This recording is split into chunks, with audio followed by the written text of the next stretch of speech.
오늘 신명기 10장 13절 말씀을 같이 봉독하도록 하겠습니다. 신명기 10장 13절 말씀입니다. 자, 신명기 10장 13절 같이 봉독합니다. 내가 오늘 내 행복을 위하여 내게 명하는 여호와의 명령과 규례를 지킬 것이 아니냐. 아멘. 제가 말씀 시작하기 전에 우리 오늘 이 상아리만큼 참 하나님께서 은혜를 베풀어 주셨어요. 아주 정말 좀 특별한 경우네요. 어머니 아버지들이 많이 오셨어. 그래서 우리 어머니 아버지들 오늘 오신 분들에게 다 이렇게 용돈 드리겠습니다. 꼭 그 용돈 받으시고 가셔야지. 예배 끝나고 싹 가버리시면 안 돼요. 그건 우리 교회 정해놓은 법인데 법. 예. 죄송하지만 오늘 우리 교회 방문하신 그 성도들의 어머니 아버지 잠깐만 인나 주시겠어요? 죄송해요. 우리 같이 인사 좀 드리려고 그래요. 여기 우리 명훈 그 집사님의 아버님이세요. 여기는 우리 이나연 목사님의 그 부모님. 참 귀한 아들을 목사로 키우셔서 너무 고맙습니다. 그 다음에 아닌데 또 한 분이 어디 계신데? 누구시더라? 어디 계신가? 저기 석희네 어머니 아버지 여기 오셨어요. 참 너무 감사해요. 박수로 좀 환영해 주세요. 고맙습니다. 앉아주세요. 아이고 그렇구나. 죄송합니다. 앞에 이렇게 계셔가지고 장로님이 이렇게 아주 눈에 가려서 안 보았네요. 우리 현민 형제 어머님이 이렇게 오셨습니다.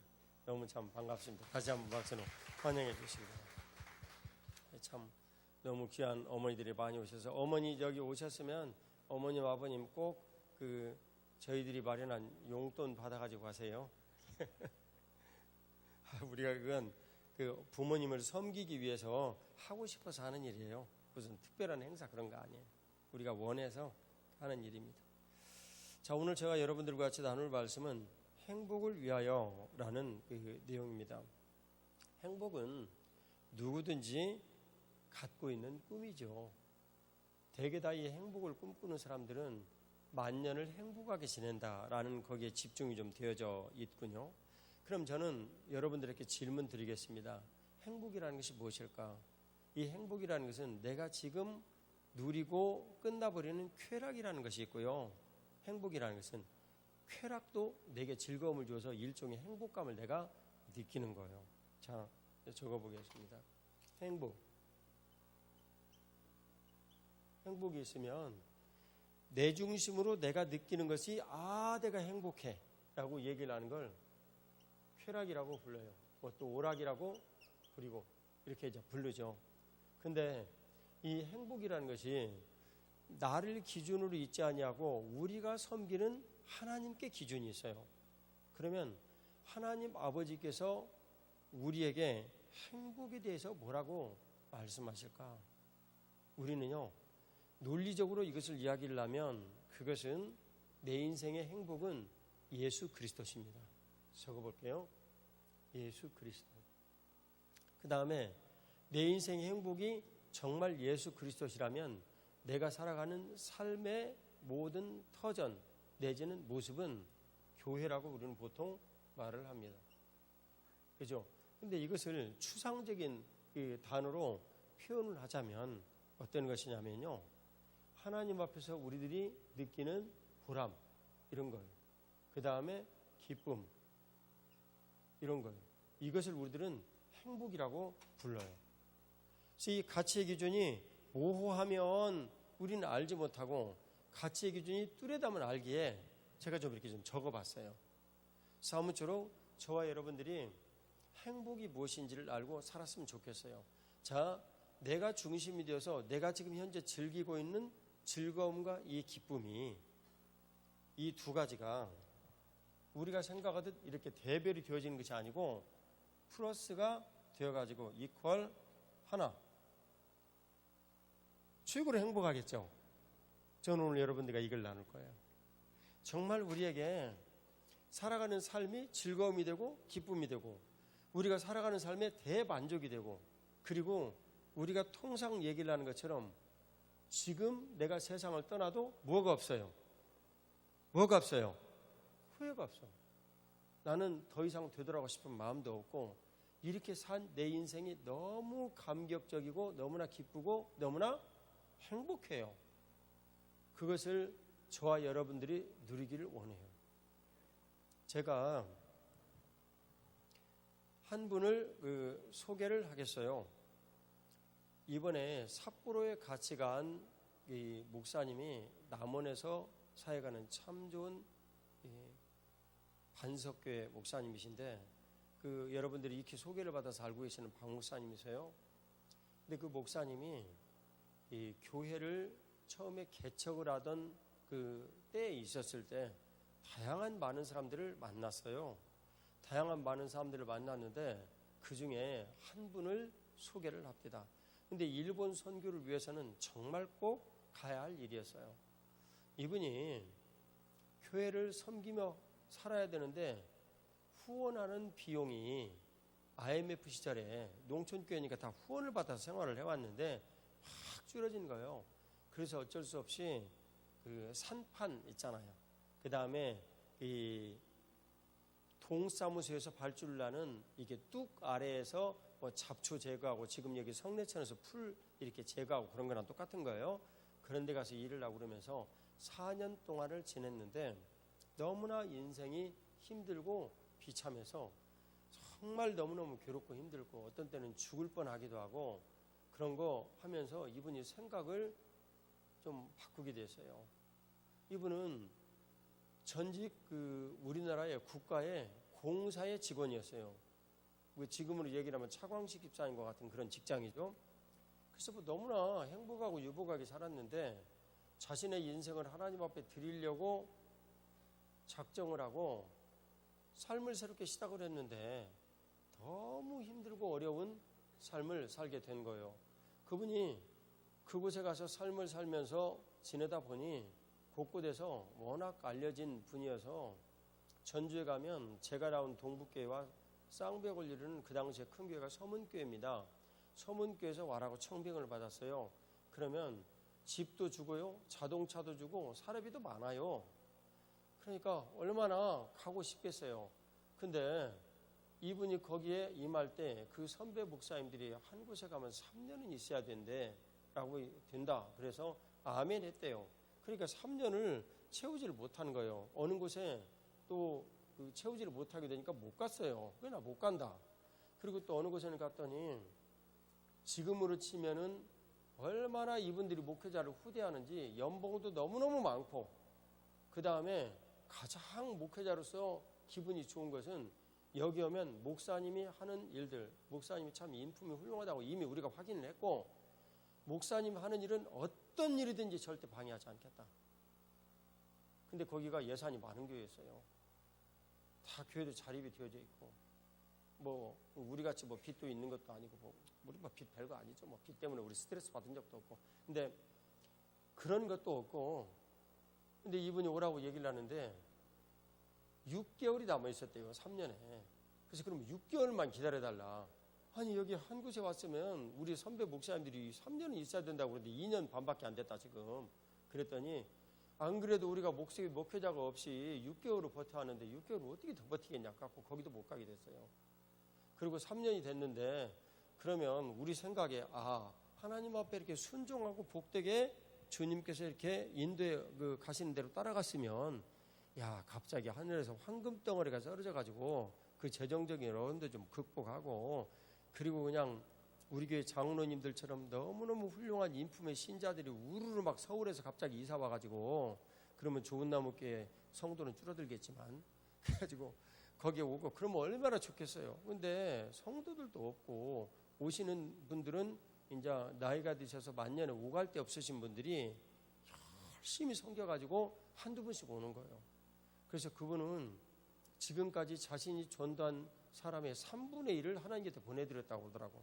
그러니까 나이 드신 어르신들을 다 전도한 거예요. 생활비가 안 되니까 산판이라 이런 데 가가지고 정말 죽을 고생을 했는데, 하루는 산판 공사를 하면 헬멧 쓰잖아요.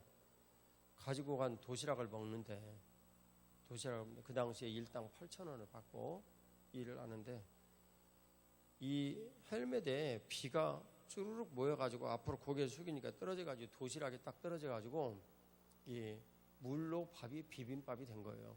빗물로. 그래서 빗물로 비빔밥이 된 일을 혼자 이렇게 먹는데 내가 이게 무슨 일을 하는가?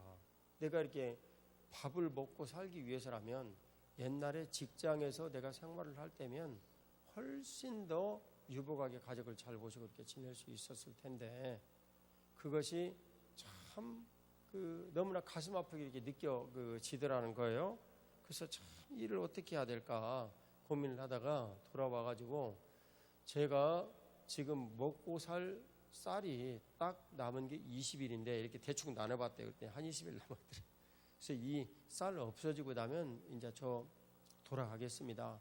마침 우리 아버지가 그 친아버지가 예수님 믿는 분이 아니었어요. 근데 네가 돌아오면 그 당시 돈으로 사업자금 1억을 대주겠다. 그냥 그런 유혹의 손길을 미쳤기 때문에 내가 돌아가서 1억 받아가지고 그냥 가족들 생계를 유지하고 살아야지 도저히 더 이상 못 살겠습니다. 그리고 20일 정도를 두고 이분이 그때부터 이런 생각을 하게 됐대요. 막상 이 목회자를 한다고 얘기를 했다가 그만두고 가려니까 너무나 마음이 쩔리는 마음이 좀 있어서 그래 내가 남은 20일이라도 목숨 걸고 전도는 한번 하고 가야 되겠다. 그래가지고 전도를 열심히 했대요. 이건 언젠가 여러분들에게 들려드린 내용이에요. 어떻게 했냐면 너무나 내성적이어가지고 전도를 못해요. 이분이 전도를 못해서 전도를 한다고 생각을 하고 다 이렇게 곳곳에 남원 시내의 상점이나 이런 데 길거리에 만나는 사람 만나면서 매일매일 다니는데 예수님 믿으세요 말이 예자도 안 나오는 거예요. 그러면서 한 곳을 얘기를 하더라고요. 옷을 파는 가게를 매일매일 들려서 한번 싹 둘러보는 거예요. 아, 새 옷이 들어왔구나. 이 옷은 어저께 있었는데 팔렸네. 그러면서 그 마네킹이 입어져 있는 옷도 보고 다 이렇게 나오는데 하도 여러 번 가니까 2달을 그렇게 매일매일 드나드니까 그 부인한테 사장이 하루는 물어봤대요. 저 목사님이 맨 처음에는 옷 사러 오는 줄 알았더니 뭐가 아닌 것 같은데 여보 저 사람이 왜 이렇게 맨날 옵니까? 하고 부인한테 물어봤더니 부인이 핀잔을 하면서 그런 것도 몰라요. 우리 전도하려고 왔지. 근데 제 양반 지금 쑥스러워서 말도 못하고 있는 거예요. 그러더래요. 그 훗날 알게 된 거예요. 그 하루는 그 남자 사장님이 목사님 이리 와 차 한잔 마십시다. 그리고 그 차를 딱 마시면서 그러더래요. 목사님 전도 좀 하세요. 전도 좀. 아이 전도하러 왔으면 전도를 해야지. 옷만 기웃기웃 보고 나가면 그 뭐합니까? 전도를 하세요. 그랬더니 그래가지고 그 가게 사장님이 전도하라고 얘기를 해갖고 전도를 했대요. 그래가지고 그분이 지금 훌륭한 신자래요.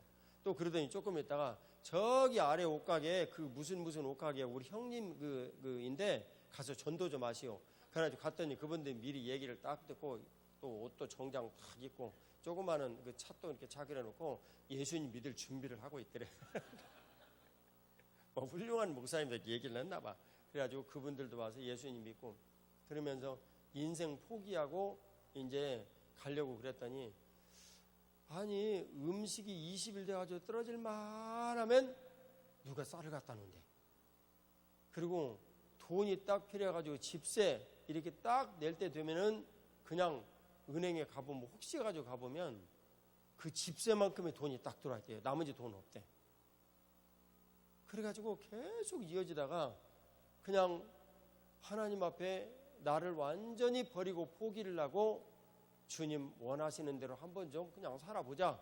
그러고 그랬더니 전도의 열매가 맺혀져 가지고 결국 목회를 다시 하게 됐어요.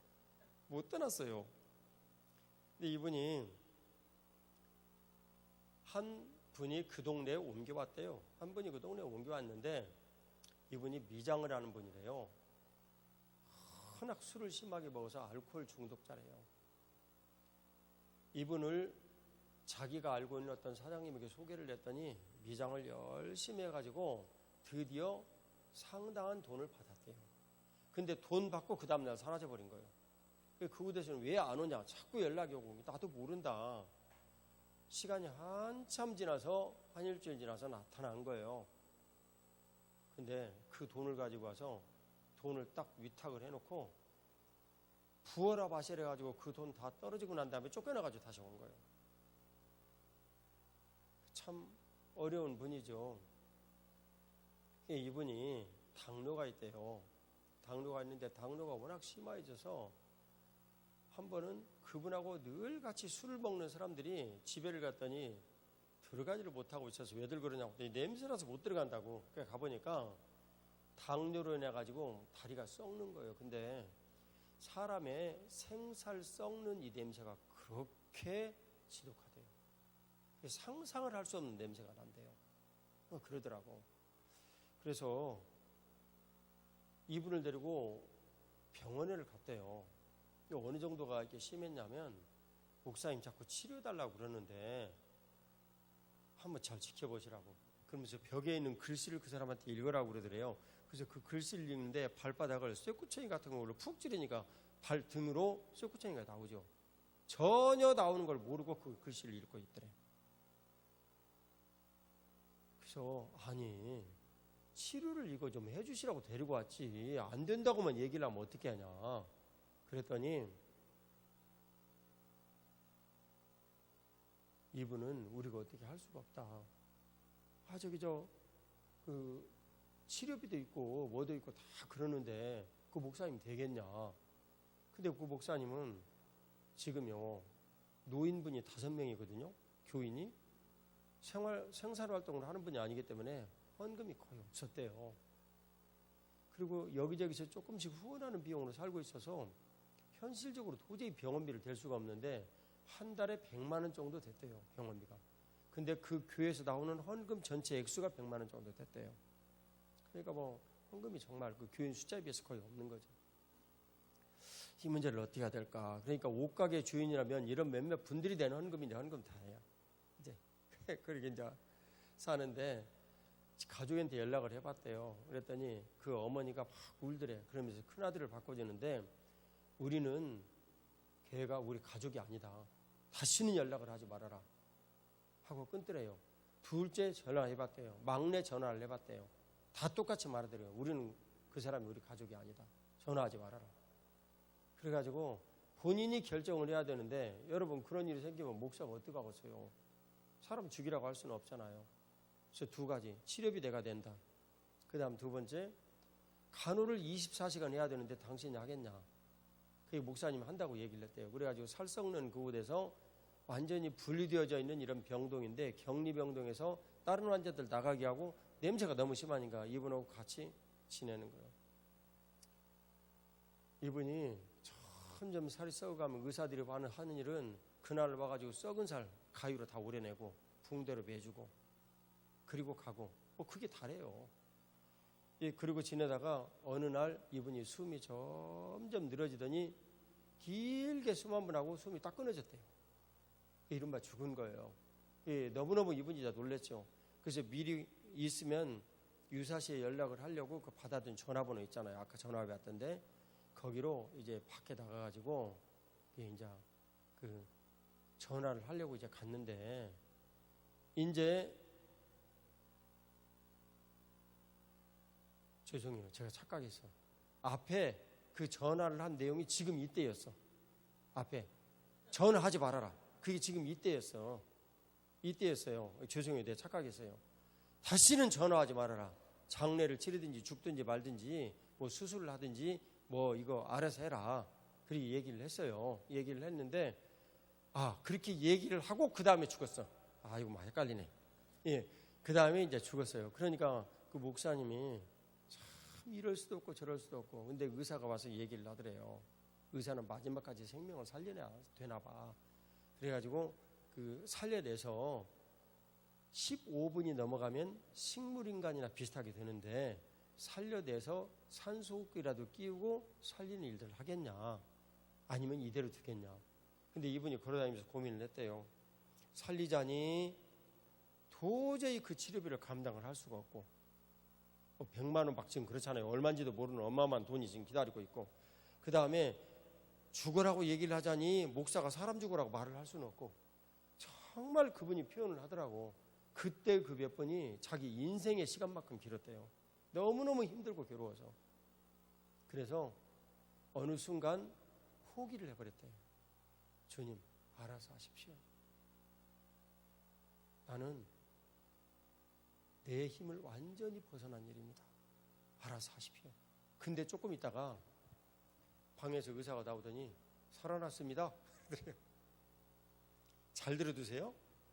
주님, 이건 주님께서 해결하셔야죠. 이분은 도저히 해결할 수 없습니다. 이 방법도 안 되고 이 방법도 안 되는 거 주님 아시지 않습니까? 이제는 주님께서 알아서 하십시오. 근데 의사가 따라서 나온 거예요. 조금 있다. 살아났습니다. 가슴이 철렁해서. 그러면 산소호흡이 된다는 겁니까? 그랬더니 아니요. 자가호흡을 하고 있습니다. 가서 보니까 의식은 안 돌아왔는데 호흡을 하고 있더래요. 근데 그때가 딱 30분 지났대요. 30분. 그러니까 뇌는 완전히 괴사했다는 얘기 아니에요. 그로부터 며칠 후에 한마디씩 이분이 말을 하는데 뇌가 살아있는 거예요. 그게 기적이죠. 정말 30분을 숨을 쉬지 않았다는 건 의사들의 기록이래요. 기적이 일어난 거예요. 그분이 말을 할 때 이렇게 얘기를 하더라고요. 목사님, 서울에 전화하셨죠? 그러더래요. 근데 서울에 전화를 한 걸 이분이 알 수가 없대요. 왜냐하면 병실하고 그 전화한 데하고는 굉장히 떨어져 있고 목사님이 거기서 막 큰 소리로 얘기를 하고 그런 게 아니기 때문에 절대 들릴 수가 없대요. 거기는 콘크리트 벽으로 이렇게 다 가로막혀져 있고 절대 듣는 게 불가능하대요. 근데 내용까지 알고 있다는 거예요. 목사님이 이렇게 말씀하시니까 우리 어머니가 울었죠.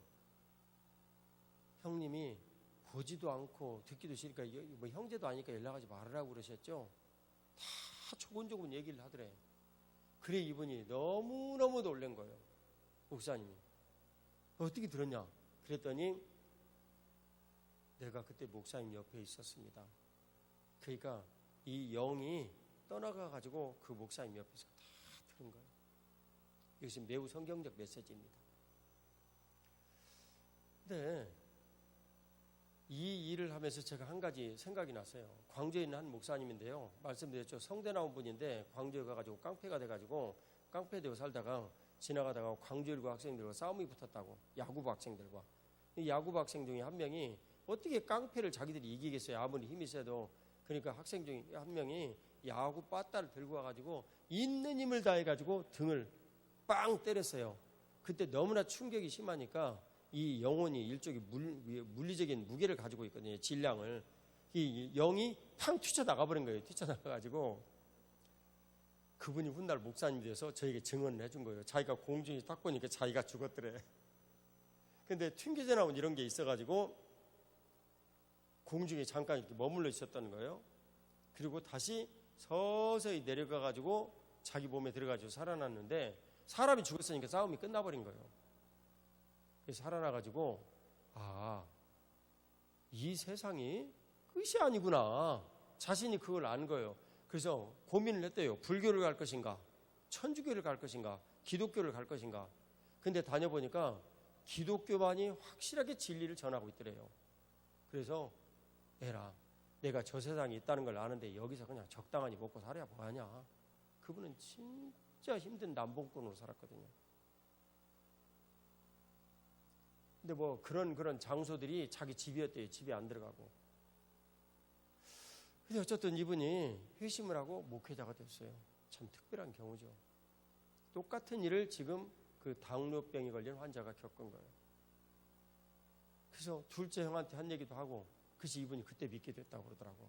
이분이 진짜 죽었다가 살아났구나. 근데 이분이 나와가지고 복도를 반드시 걸어가지고 갔는데 그 복도의 앞에 딱 막힌 벽이었대요. 근데 자기가 그 벽을 아무 스스럼 없이 딱 그냥 지나서 나갔대요. 나갔더니 거기에 형언할 수 없이 밝은 빛이 자기를 비추고 있었대요. 엄청난 빛이 비추고 있었는데 그렇게 마음이 평안하고 행복하더래요. 근데 그 가운데서 자기가 살아왔던 인생이 파노라마처럼 쫙 지나가더래요. 그것을 자기가 그 일을 다 기억을 한 거예요. 심지어는 술 먹고 혼수 상태에 있었을 때 있었던 일까지도 지나가는 거예요. 그래가지고 다 그걸 이분이 봤대요. 거기서 다시 인생의 파노라마를 보고 있는데 한 음성이 들려왔대요. 누구누구야, 너는 구원받았다. 근데 자신이 너무 하나님 앞에 감사하면서도 죄송하더래요. 그래서 이렇게 말씀드렸대요.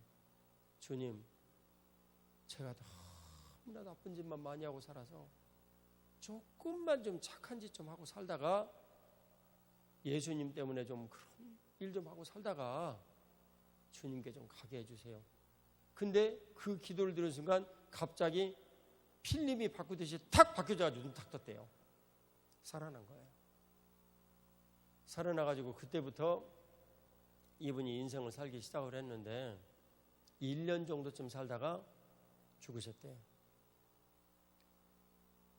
사망자를 처리를 해야 되기 때문에 부모에게 연락을 해야 되잖아요. 부모에게 연락을 했더니 다 온다고 그러더래요.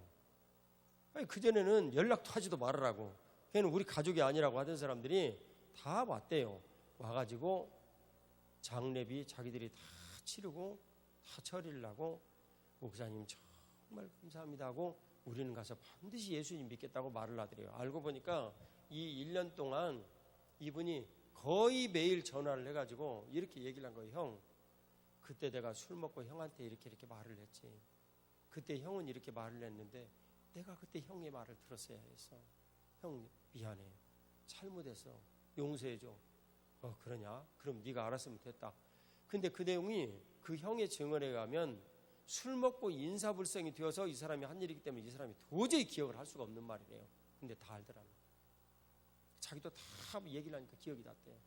그래서 형제들끼리 말을 했대요. 이 사람이 분명히 지금 잘못을 뉘우치고 있다. 그래서 자기들끼리 말을 모았대요. 용서하자. 용서를 하고 그 자리에 온 거예요. 근데 그 마을 사람들이 이분을 섬기는 걸 보면 목사님한테 그런 개차반인 인생을 뭐려고 섬기느냐. 죽게 내버려둬라. 살만한 가치가 없다. 그런 마을 사람들이 이 사람이 딱 세상에 떠나고 나니까 전부 다 조문을 하러 와가지고 참 아까운 사람 죽었네.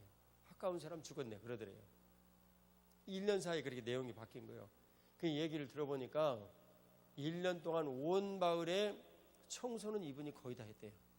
그리고 시골의 노인분들은 혼자 사니까 막 담장이 다 막 무너지고 그렇잖아요. 근데 이분이 원래 미장이 출신이잖아요. 그러니까 시멘트만 한 포대 사다 달라. 그럼 자신이 가가지고 집 다 고치고 아궁이 고장났으면 아궁이 고치고 1년 동안 그렇게 일을 하다가 어느 날 조용히 갔는데 그것도 이 판넬로 지어진 자기 옆방에 조현병 환자가 살았대요. 조현병 환자는 뭐냐면요. 우울할 때는 이렇게 깔아앉아요. 그리고 기분이 좋잖아요. 그러면 세상 제일이에요. 으하하하 내가 인생의 전부다. 그렇게 사는 그런 느낌이에요. 가슴이 와닿지 않는 모양인데 하여튼 뭐 그런 분들이 조현병 환자예요. 근데 옆에 그 조현병 환자가 한 명이 살고 있었는데 밥 이렇게 다 차려놓고 그분이 맨 처음에는 당뇨병이 있기 때문에 병원에서 퇴원을 해가지고 늘 이렇게 붕대 감고 살았는데 기어다니면서 음식을 준비를 해가지고 그 반찬은 주일날 교회 남은 것을 갖다 주니까 그걸 차려가지고 뚝뚝뚝 두드려가지고 밥 먹으라고 얘기를 하면 그 사람이 와서 밥 먹고 아주 1년 동안을 옆에 있는 조현병 환자 밥을 먹였대요. 그리고 좀 지난 다음에는 이 당뇨병이요 깨끗하게 나왔대요. 그래가지고 마을에 다니면서 그 청소를 해준 거예요. 근데 그 의사에게 약을 받아가지고 계속 그 약을 갖다 줘서 이 사람이 먹었거든요. 그래서 그 의사가 참 좋은 약을 조제했나 보다. 당뇨병도 낫고 그렇게 생각을 했대요. 정말 살이 돌아가지고 깨끗하게 나왔대요. 한 번은 마트에서 그 담당 의사를 만났대요. 근데 이 담당 의사가 기독교에 대해서 반감이 얼마나 심한지 맨 처음에 환자를 데리고 왔을 때 나는 기독교인도 꼴도 보기 싫고 목사는 더더구나 꼴도 보기 싫다고 얘기하던 분이래요. 그래서 이분이 이렇게 얘기를 했대요. 아니 목사가 꼴 보기 싫은 건 꼴 보기 싫은 거고 환자 데리고 왔으니까 치료를 해달라고 그런 분이래요. 여자 의사셨는데 근데 이분이 말을 하더래요. 나는 당뇨병하고 관련된 병은 이 약은 하나도 처방한 적이 없다고. 그분이 간이 나빴거든요. 술을 하도 많이 먹어가지고. 그래서 이런 약만 내가 조제를 했지 단 한 알도 당뇨병 관련된 치료제는 거기 없어요. 그러더래요. 그리고 그분 말로 그렇게 기독교 싫다고 얘기하던 이분이 이건 하나님이 치료하신 겁니다. 이 얘기를 하더래요. 그리고 그 여자 의사가 마트 가는 거기에 카트를 끌고 날아오다가 고개가 90도로 굽혀지도록 절을 하더래요. 목사님 참 존경합니다. 그러고 가더래요. 사랑하는 여러분, 제가 오늘 여러분들에게 감동적 메시지를 전달하려고 얘기한 거 아니에요. 정말 우리 행복이 무엇일까? 우리가 인생을 살면서 쾌락이라고 여기되어지는 술 마시고 내 인생을 지금 즐겁고 기쁘게 느껴지는 이 인생, 마약을 해가지고 내가 쾌락을 느끼는 이 인생, 살면서 이것을 즐거움으로 알고 살 것인가? 아니면 그런 모든 인생들을 뒤로 하고 그 인생을 모두 포기를 하고 접고 내가 뭔가 노력을 해서 할 수 있는 이런 모든 것들을 다 접고 목사님이 그를 위해서 기도를 할 때 그를 위해 할 수 있는 모든 것들이 불가능하다는 것을 알고 인간적인 한계를 딱 앓고 주님께서 이제 모든 것들을 행하셔야 할 때입니다 해서 그 사람도 살고 나도 살 것인가? 아니면 내가 내 중심으로 살면서 내 힘으로 뭔가를 하려고 생각하여 거기서 즐거움도 찾고 쾌락도 찾고 내 인생의 행복도 찾고 그리고 살 것인가? 우리는 예수님 앞에 나와서 결정해야 해요. 오늘 그것을 주님께서 우리들에게 말씀하여 주시는 거예요. 일본의 목회자들과 신삿포로 성서교회에서 말씀을 이제 전했는데 당연히 거기 가면 이제 저에게 말씀 전하라고 요청을 하죠. 근데 아니라고, 이분은 다시 오기 힘든 분이니까 이분 모시고 좀 말씀을 듣자고.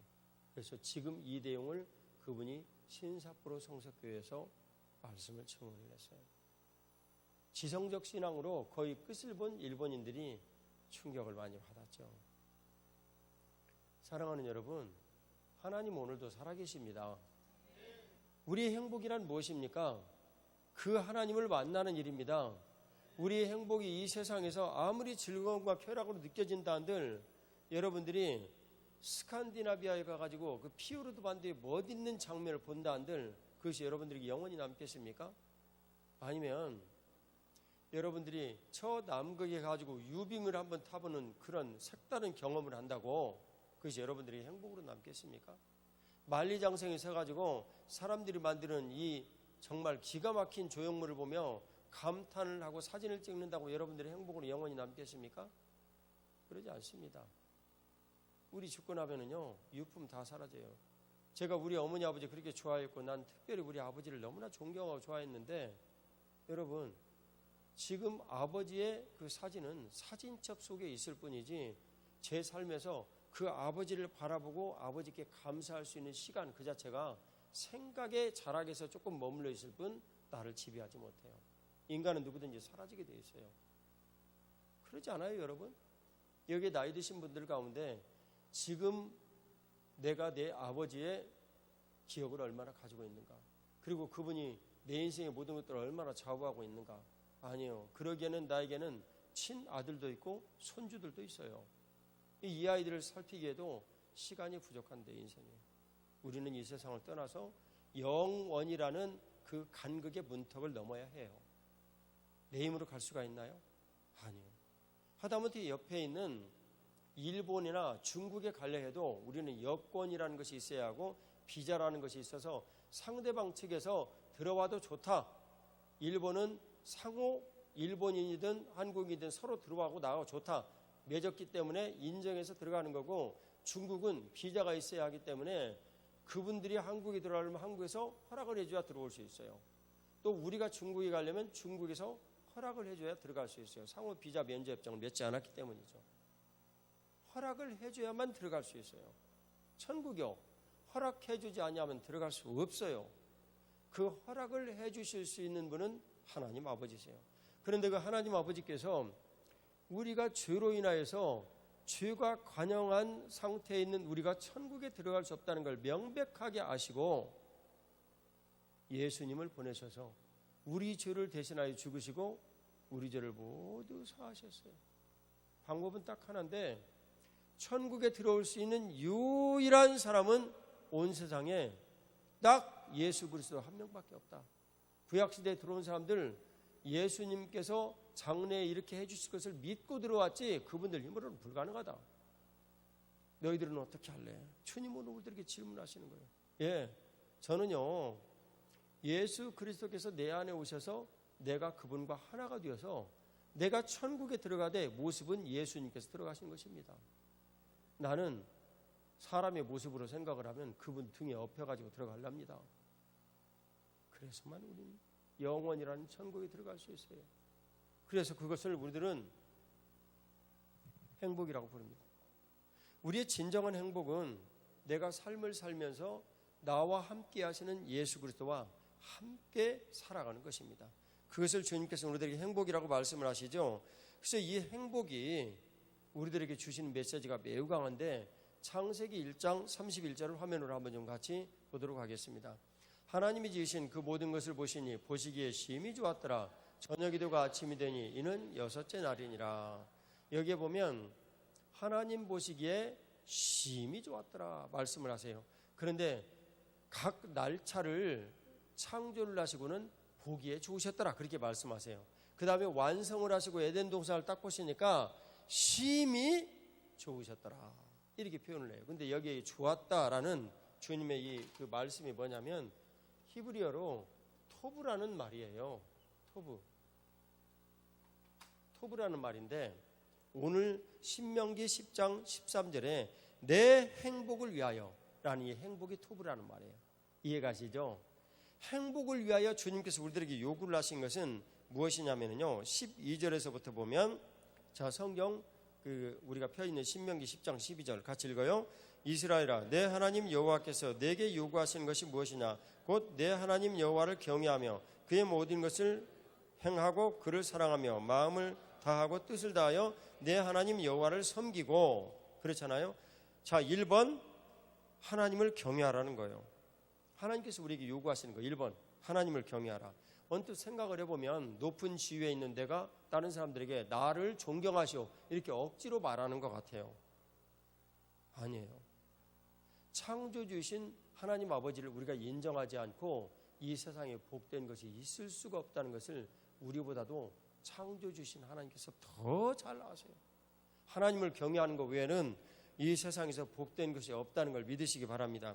그 다음 두 번째는 그의 모든 도를 우리로 얘기하면 길 그런 말이에요. 그가 인도하시는 그 길을 모두 다 따라서 가라. 이것을 우리들은 제자도이다 얘기를 해요. 뭔가 방법을 주셨겠죠. 조금 이따 말씀드리죠. 세 번째는 그를 사랑하며 사랑이라고 그랬어요. 왜냐하면 하나님 아버지께서 우리를 사랑하셔서 우리도 그분을 사랑하는 것이 마땅하다라는 논리예요. 그 다음 네 번째는 마음을 다하고 뜻을 다하여 하나님 여호와를 섬기라 그랬어요. 아이고 어떻게 하면 그분을 섬길 수 있을까?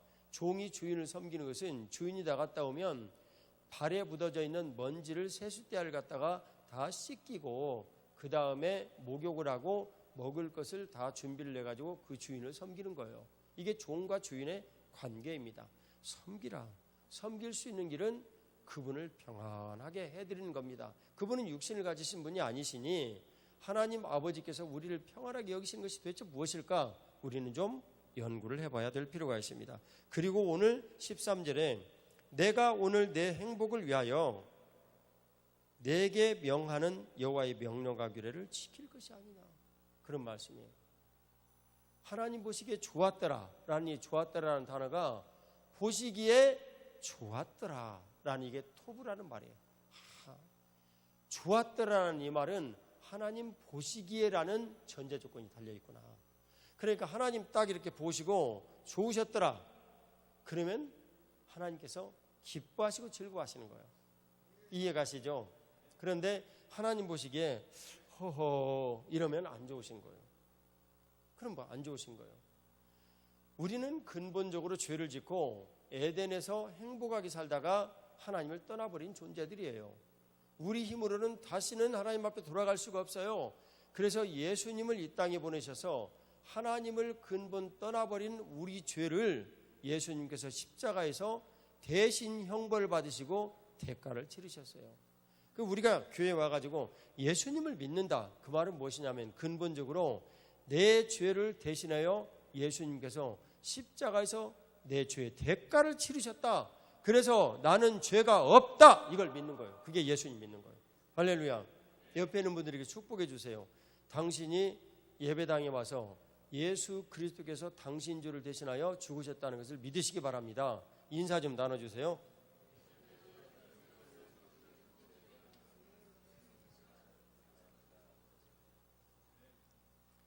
할렐루야. 그래서 오늘 주님께서 행복을 위하여, 이것은 토부 그런 말인데 선하다, 의롭다 뭐 이런 여러 가지 의미가 있어요. 행복하다. 근데 여기는 행복하다. 이 일을 주님께서 보시기에 좋았더라. 그러니까 주님께서 기쁘고 행복하게 느끼셨더라. 그런 내용이에요. 그 이해가시죠? 근데 만물을 볼 때 그런 게 생각이 이제 드는 거예요. 근데 이 에덴의 모든 것들이 주님께서 보시기에 참 좋았고 행복하다. 그런 이제 그 내용입니다. 근데 우리 인간이 문제는 에덴 동산을 범죄하여 떠났어요. 이제 떠난 다음에 주님께서 우리들에게 원하시는 것은 어찌하든지 너희들이 다시 한번 이 에덴의 복락과 기쁨을 누리기를 원한다. 이것이 하나님 아버지 우리를 향한 뜻이셨어요. 요한복음 3장 16절을 화면으로 보겠어요. 같이 읽습니다. 하나님이 세상을 이처럼 사랑하사 독생자를 주셨으니 이는 그를 믿는 자마다 멸망하지 않고 영생을 얻게 하려 하심이라.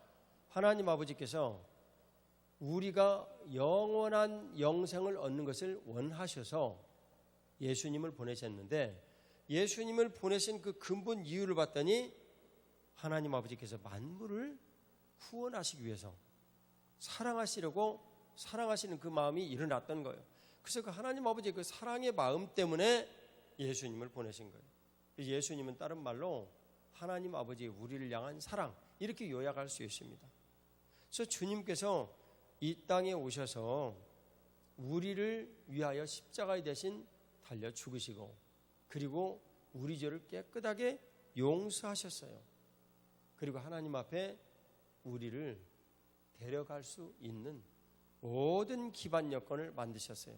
자, 여기에 내용을 보면 이제 13절에 내가 오늘 내 행복을 위하여 내게 명하는, 내 행복을 위하여, 하나님께서 우리를 보시고 즐거워하고 기뻐하시는 이 행복을 위하여 너는 여호와의 명령과 규례를 지킬 것 아니냐.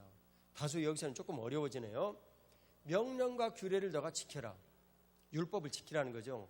근데 내 힘으로 지킬 수가 없어서 율법이 내 안에 지켜져야 되겠는데, 우리가 자연스럽게 밥 먹듯이, 자연스럽게 잠자듯이 이 법이 내 안에서 이루어져 버려야겠는데, 10계명의 5계명 내 부모를 공경하라. 그랬으면 부모님을 공경하는 마음이 자연스럽게 나와야 되겠는데 어떻게 일이 이루어질까? 만약 이루어지지 못한 일이 있으면 예수님께서 내 죄를 용서하셨다는 사실처럼 이 죄가 모두 다 없어져 버려야 되겠는데 어떻게 이루어질까? 이것을 주님께서 오늘 우리에게 가르치시기를 원하시는 거예요. 여호와의 명령과 규례를 너가 지키는 것이 행복한 거 아니냐? 주님께서 말씀하시는 거예요. 사랑하는 여러분, 주님께서 우리들에게 주시는 이 구원의 감격은 내가 예수 그리스도를 믿고 천국 백성이 되었다는 것으로부터 출발을 합니다. 그렇지 않으면 우리 근본 심령이 바뀌질 않아요. 저는 예수님을 믿고 나서도 10년과 20년과 말투도 안 바뀌는 성도들을 많이 오랜 동안, 제가 고등학교 1학년 때부터니까 얼마나 많이 지켜봤는지 몰라요. 예수님을 믿어도 생활은 똑같아요. 제가 북한에서 내려오신 사모님 한 분을 만났는데 부산에 살면서 그분은 빚을 지지 않고 살았대요. 근데 하루는 그 동네에 돈을 이렇게 빌려주고 이자를 받는 분이, 왜 사람들은 다 와서 돈을 빌려가는데 당신만 나한테 와서 안 빌려가냐? 당신들이 내가 보는데 딴 사람보다 돈을 못 버는데 왜 그러냐? 물어보더래요. 그래서 나한테 그 사모님이 얘기를 했어요. 자신은 정말 힘이 들고 어려웠는데 그 와중에도 내가 생활을 해야 될 생활비 한 달에 딱 이렇게 정해지면, 뭐 예를 들면 뭐 8,000원, 9,000원 어느 정도 얘기하면 8,000원 정도 됐겠죠. 그 정도 되어지면 그것을 매일매일로 딱 나눠가지고 절대 그 이상의 돈을 쓰질 않았대요. 만일 힘들고 어렵다, 그럼 우리 외식 못하죠. 남들이 하는 만큼 다 누리는 거 어떻게 누리면서 생활을 개선해 가겠어요. 여행이요, 못 가지고 그건 상식 아니겠어요? 자동차요, 팔아야죠. 공공교통 써야죠. 주택이요, 힘들고 어려운 대로 살아야죠. 그리고 우리를 새롭게 개선을 해야 되는 거예요. 근데 예수님을 믿었는데 1년과 2년과 3년과 예수님 믿었는데도 이 생활의 습관 하나도 바뀌질 않는 거예요. 왜 그러겠어요? 구원받지 못해서 그래요. 예수님 내 안에 살아계시지 않기 때문에. 그러니까 그분을 내가 인정을 하고 그분께 내 인생의 모든 것들을 드려서 내 삶의 모습이 그분 때문에 바뀌어야 합니다. 근데 안 바뀌는 거예요. 예수님 내 안에 안 계셔서 그래요. 특히 모태신앙인 경우에 아니면 뭐 초등학교 어렸을 때부터 신앙생활을 하는데 교회에 계속 드나들면서 계속 말씀을 듣다 보니까 내가 구원받았다라고 착각하는 거예요. 아니에요. 삶의 현실이 만일 그러하다면 예수님께서 내 인생에 오셔서 나를 바꾸시지 못한 거예요, 여러분. 난 여러분 그런 모두에게 행복이 있기를 주 예수님 이름으로 축복합니다. 행복하게 삶을 산다는 것은 내 인생이 바뀌는 거예요. 그래서 예수님이 내 안에 계신 거예요. 그러면 내 인생이 바뀔 수밖에 없어요. 여러분 제 얘기를 들어보십시오. 사필규정 그러지 않는다면 이건 세상이 너무나 잘못된 거예요. 있을 수가 없는 일이에요. 하나님이 세상을 지으셨어요. 근데 주님께서 세상을 다 바라보는데 하나님을 떠난 인간들이 살아가는 모든 모습은 다 자기 맘대로 사는 거예요. 주님이 안 계세요. 그런 사람들을 주님께서 교회로 불러모으시고 교회의 머리이신 예수님의 몸이 되어가지고 너희들이 살아봐라. 그런데 우리가 구원받지 않냐고 어떻게 그분의 몸이 되겠어요? 내 삶에 조정 하나 되어지지 않는 사람이 어떻게 구원받은 사람이냐고요. 열매로 뭐 안다고 그랬는데 마태복음 7장 20절에 안 된 거예요. 근데 뭐 이건 그래도 오히려 양호하죠. 내가 살면서 내가 번 돈 다 내 거야. 신나게 놀러 다니고 내 맘대로 다 쓰고. 여러분 근데 나 여러분들에게 한 가지 질문 드릴 거 있어요. 하나님께서 우리가 간혹 여행을 가는 것을 싫어하십니까? 기뻐하십니까? 기뻐하세요. 혼동하시면 안 된다고. 우리는요 일을 하면 밤에 잠을 자야만 몸이 회복이 되게 되어 있어요. 열심히 일했으면 휴가도 좀 가고 쉬고 그래야 될 거 아니에요. 여행도 가고. 네? 그런 거 아니에요? 그런 거예요. 근데 여기에 차이가 하나가 있는데 이게 뭐냐면 주님께 주신 휴식과 기쁨을 여행에서 누리는 거고요. 내가 그 여행에서 나의 쾌락을 느끼는 것의 차이가 두 가지의 차이예요. 전자는요 이게 플러스 된 사람이에요. 얼마나 그 사람이 행복하겠어. 영화를 보더라도 주님 영화 같이 보십시다. 얼마나 못 있어요. 예? 뮤지컬을 보더라도 주님 뮤지컬 좀 같이 보시죠. 나 그동안 조금 심심했는데 이거 재밌잖아요. 주님도 재밌으시죠? 같이 보는 거예요. 얼마나 재밌어요. 공부요. 주님 공부 같이 하십시다. 나 혼자 놔두지 마시고 나 이게 수학 문제 어려가지고 그냥 목사님 같이 그냥 40살 넘어가지고 50살 넘어가지고 얼마든지 60살 넘어가지고 수학 문제 못 푸는 꿈 꿨다고 그러던데 그러면 되겠지. 우리 목사가 믿음이 없어요. 예? 이제 저와는 같이 좀 잘 좀 해보십시다 하고 말씀드리는 거예요. 우리 주님 말씀하셨잖아요. 나는 너의 친구라고. 왜 우리가 그렇게 못하냐고요. 내 안에 그분이 살아계시고 정말 그분이 나를 위해서 일하신다는 것이 믿어지면 그것이 내가 삶을 살아가는 삶의 방식이나 경제적인 문제든 사회적인 문제든 어떤 것이든 간에 요즘 얘기하는 정치적인 이데올로기 문제든 뭐든지 간에 예수 그리스도 안에서 그 문제가 아무런 문제가 되질 않아요. 그래서 우리 인생이 새로워지는 거예요. 바뀌는 거예요. 그리고 그 사모님처럼 매일 내가 쓸 수 있는 돈 25원 딱 끝나는 거예요. 그래 삶을 살아가는 거죠. 그 다음 이 분야의 음식물 사는데 한 달 먹을 수 있는 이거 3,000원 딱 사놓고 그리고 그거 매일매일 잘라가지고 그냥 먹고 배고프더라도 더 이상 못 먹어요.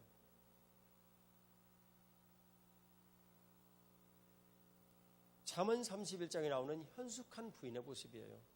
그러면 얼마나 큰 행복과 기쁨이 우리를 가득히 지배하겠어요. 그 아내를 바라보는 사실 제가요 제 아내에게 지금 하고 있는 증이랍니다. 근데 너무너무 고마워서 집에 가서요 찍소리도 못했어요. 저 쥐띠 아니거든요. 그러니까 그래서 말 못하는 것이 아니라 정말 너무 미안해서 찍소리도 못했어요. 그리고 제 아내가 하는 모든 말들을 귀담아서 들을 수밖에 없었어요. 하나님의 은혜 아니에요? 그러면서 서로를 즐거워하고 기뻐하고 행복해하고 복되게 사는 거 아니겠어요? 예수님 믿는 거예요. 이 행복을 위하여 내 안에 살아계신 예수 그리스도를 내가 즐거워할 수만 있다면 우리는 자연스럽게 그렇게 되게 돼 있어요.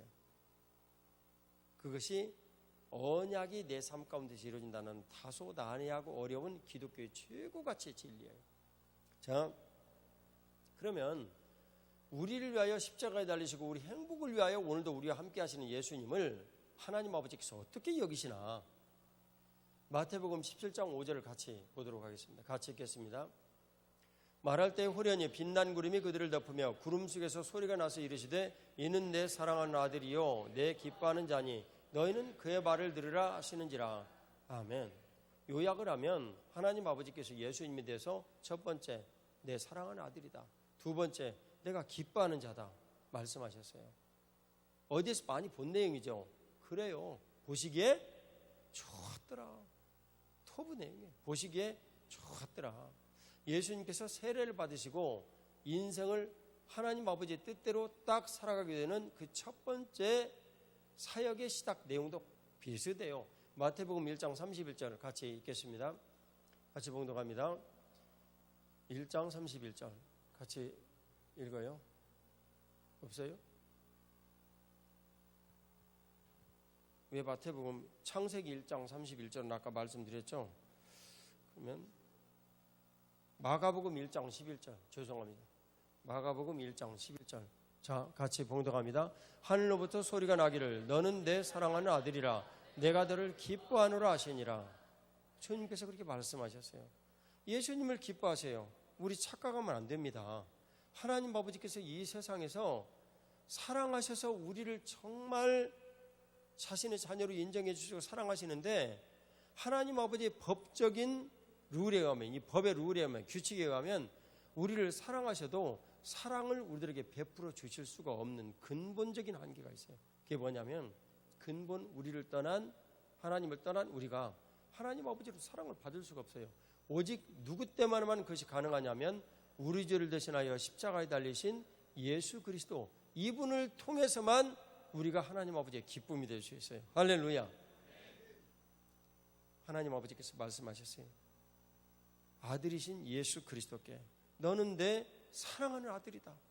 너는 내가 기뻐하는 자다. 주님 말씀하셨어요. 그럼 우리는 어떻게 해야 됩니까? 내가 예수 그리스도 그분과 한 몸이 딱 되어지면 마치 초대에 말씀드렸듯이 예수님께서 나를 얻고 천국에 들어가시는 것처럼 그냥 나를 데리고 가실 수 있어요. 그것만이 유일하게 하나님 아버지께 우리가 갈 수 있는 길이에요. 이 길 외에는 길이 없어요. 어떤 사람은 인생을 살면서 지식으로 뭔가를 깨달아 하나님 앞에 간다고 생각하는 사람이 있어요. 어떤 사람은 고행으로 나의 육신의 모든 삶을 다 바꾸어서 하나님께 간다고 생각하는 사람이 있어요. 가능할까요? 가능하지 않아요. 인간은 아무리 생각을 해도 피조물의 한계에 머물러 있어요. 델포이의 신탁에 10몇 번째 정도 되어지는 글에 너 자신을 알라라는 말이 있어요. 이걸 누가 갖다가 평생에 그 사람의 것으로 썼죠? 소크라테스가. 영어로는 사크라티스. 소크라테스가 그걸 갖다가 썼어요. 근데 실제로 그 내용은 뭐냐면요. 그 내용이 아니에요.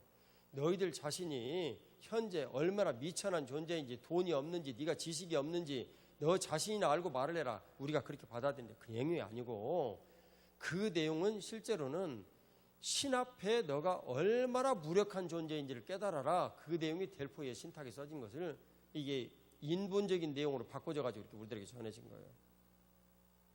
사랑하는 여러분, 우리 인간은 근본 하나님을 떠난 존재예요. 우리에게 행복이라는 것은 있을 수가 없고 하나님을 떠난 상태에서 우리가 즐기는 요트를 타고 천하를 유람하며 사는 사람이라 할지라도 그것은 불행일 뿐이요. 그것은 점점 더 하나님으로부터 견고하게 떠나가려는 몸짓일 뿐이에요.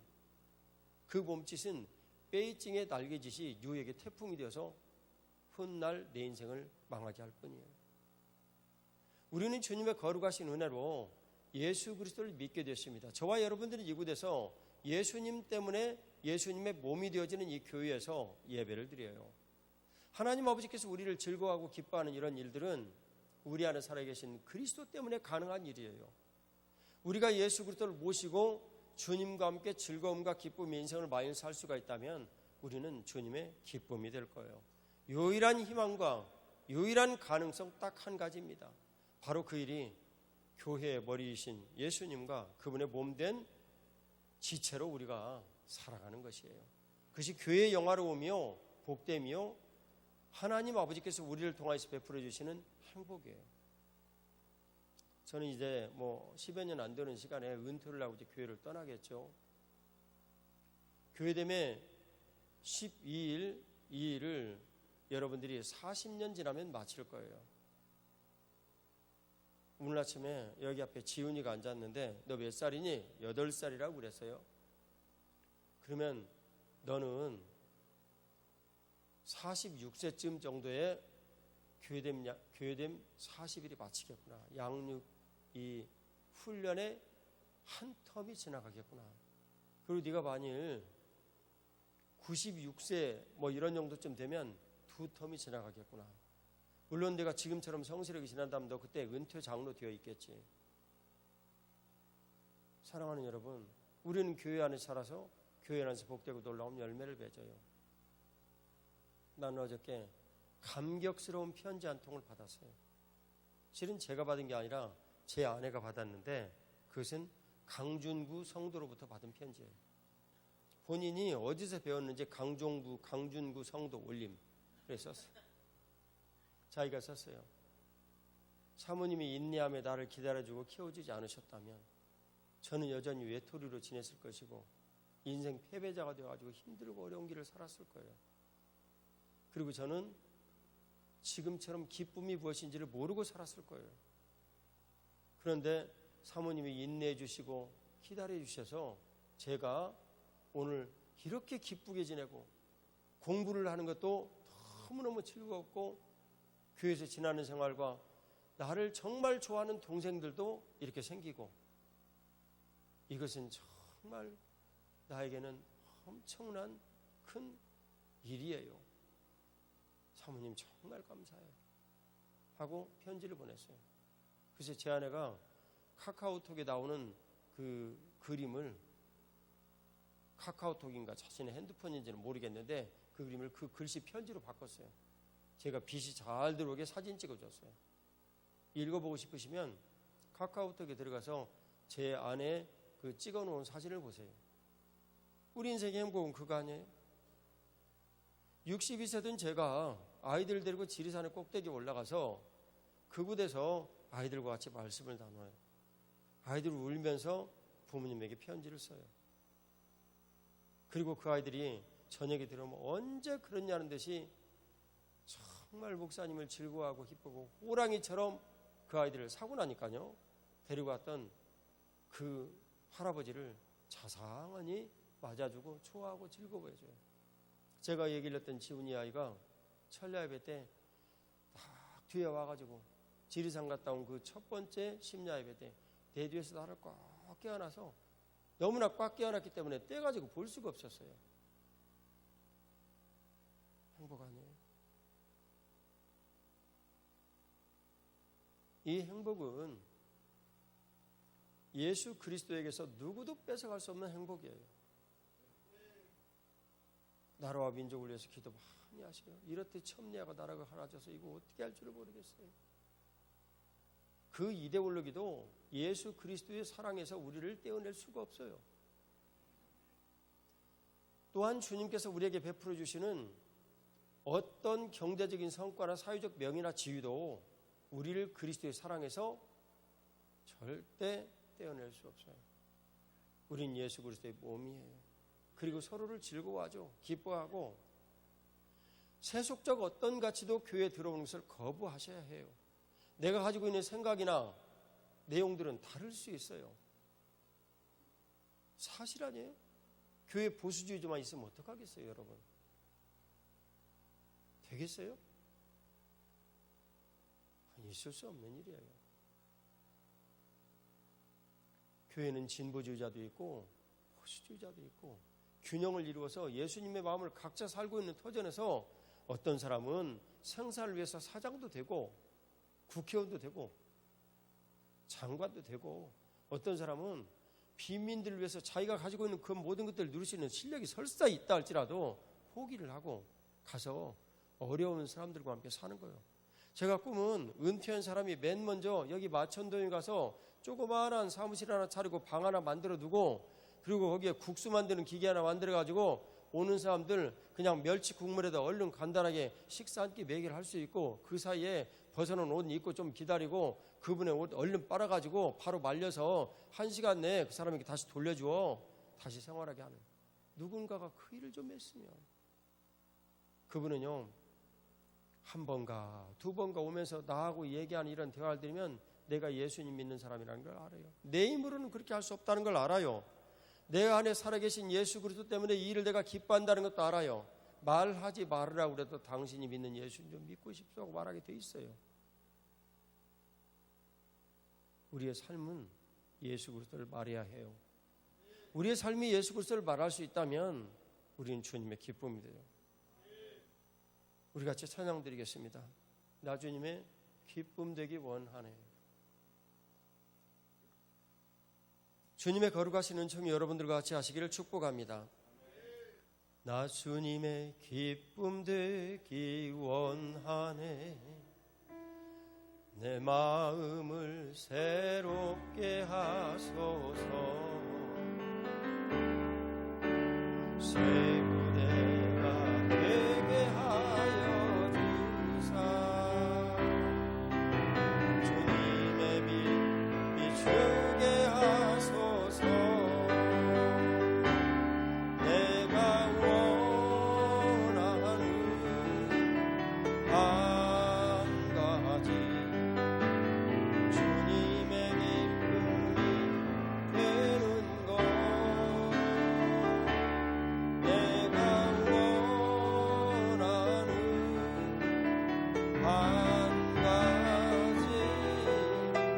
주님의 기쁨이 되는 것. 내가 원하는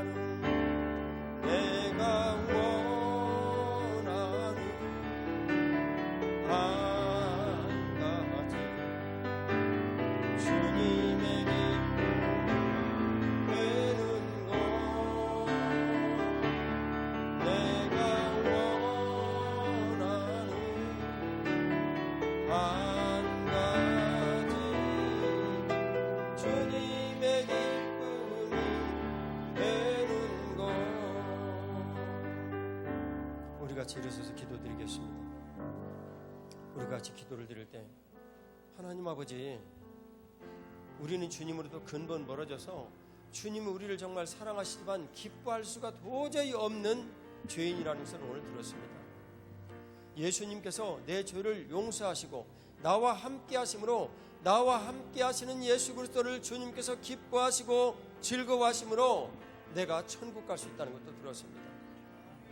사랑하는 주님, 물리적으로 주님과 함께하는 교회 몸이 되게 하여 주시고, 그리고 영적으로도 내 안에 예수 그리스도를 모신 분명한 신분이 되게 하여 주셔서 우리 주님께서 나를 기뻐하시는, 이는 내 사랑하는 아들이요 내 기뻐하는 자니, 그 음성이 바로 내게 들리는 주님의 음성이 되기를 구합니다.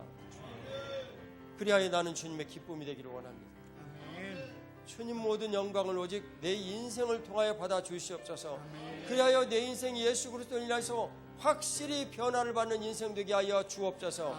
내 안에 살아계신 예수 그리스도께서 내 인생을 바꾸시는 엄청난 역사를 베푸시고 나는 그 은혜를 덧입는 영생의 삶을 지금부터 살아가게 하여 주옵소서. 아멘. 주여 참 장드리고 기도드리겠습니다.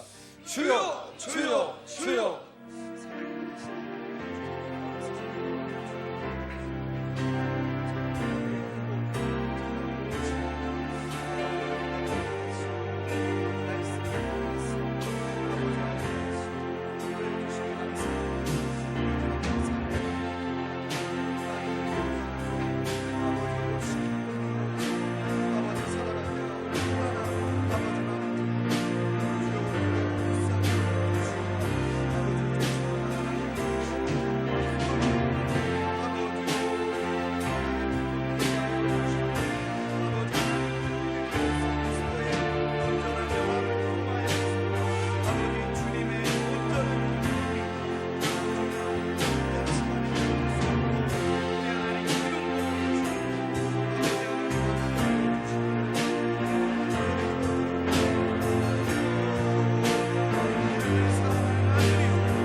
주님의 기쁨이 되는 것 내가 원하는 한 가지 주님의 기쁨이 되는 것 내가 원하는 한 가지 주님의 기쁨이 되는 것 내가 원하는 한 가지 주님의 기쁨이 되는 것 나의 행복의 영원하신 종착지요 나의 행복의 근원이며 나의 행복에 가는 길이며 나의 행복의 의미가 되신 우리 주 예수 그리스도께 영광과 존귀와 찬송과 충성을 드리나이다. 아멘. 주의 범된 거룩하고 놀라우신 은혜의 그 삶이 우리 모두에게 넘치게 하시고 예수 그리스도를 인한 영원하신 은총과 기쁨이 우리 안에 넘치게 하옵소서. 아멘. 사랑하는 주님께 감사드립니다. 영원하신 아버지여, 오늘 특별히 주님 교회 방문하신 우리 어머니 아버지들을 복을 주시고 아멘. 영생의 큰 기쁨과 즐거움이 이분 안에 가득하게 하여 주옵소서. 아멘. 사랑하는 주님의 놀라우신 은총이 예배당의 공사 가운데도 같이 하시고 우리가 그곳에서 주님께서 우리를 얼마나 사랑하셨는지를 깨끗하게 단장된 벽지로부터 소리로부터 영상으로부터 보며 주님을 즐거워하겠나이다. 아멘. 사랑하는 주님, 일본 선교 주님 은혜로 마치게 해주셔서 감사합니다. 말씀으로 말씀의 언약으로 드리는 기도 매뉴얼이 일본 사회에 주님 참 복되고 놀라운 기도의 시작을 이루어 우리 하나님 홀로 영광받아 주시옵소서. 아멘. 주님의 거룩하신 은총으로 내일부터 교회됨 12일 시작합니다. 오 사랑하는 주님 은혜를 베풀어 주시고 사랑하는 주님 자비를 베풀어 주옵소서. 아멘. 이 아버지 하나님 교회됨 12일을 마치고 결혼을 하는 아이들도 있습니다. 주님 은혜를 베풀어 주시고 인도하여 주옵소서. 아멘. 교회됨 12일을 마치고 네팔에서 중국의 선교사분들을 만나야 합니다. 사랑하는 주님 은혜를 베풀어 주시고 그 만남의 준비가 주님 크신 은혜로 잘 준비될 수 있도록 복을 내려 주시옵소서. 아멘. 수고하는 분들에게도 은혜를 덧입혀 주옵소서. 아멘. 주님의 거룩하신 은총과 긍휼을 감사드리오며 영광의 하나님 아버지, 오늘도 은혜를 베풀어 주시고 자비를 더하여 주신 감사드리오니 부활의 구세주 예수 그리스도의 이름으로 기도 올리옵나이다. 아멘. 드린 예물을 인하여 기도드리겠습니다. 사랑하는 아버지 하나님,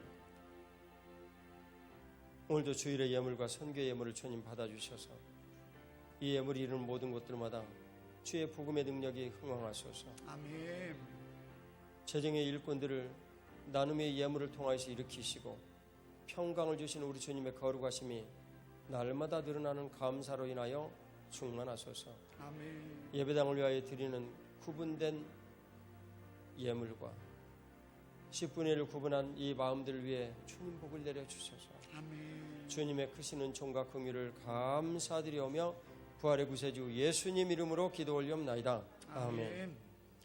이제는 우리를 구원하신 우리 구주 예수 그리스도의 은혜와 아버지 하나님의 극진하신 사랑과 성령 하나님의 교통하심이 육신이 아파 곤고한 모든 가정과 그 현장 위에 행복을 위하여 우리 주 예수 그리스도를 앙망을 하는 모든 삶 위에 이제로부터 영원토록 함께 계실지어다.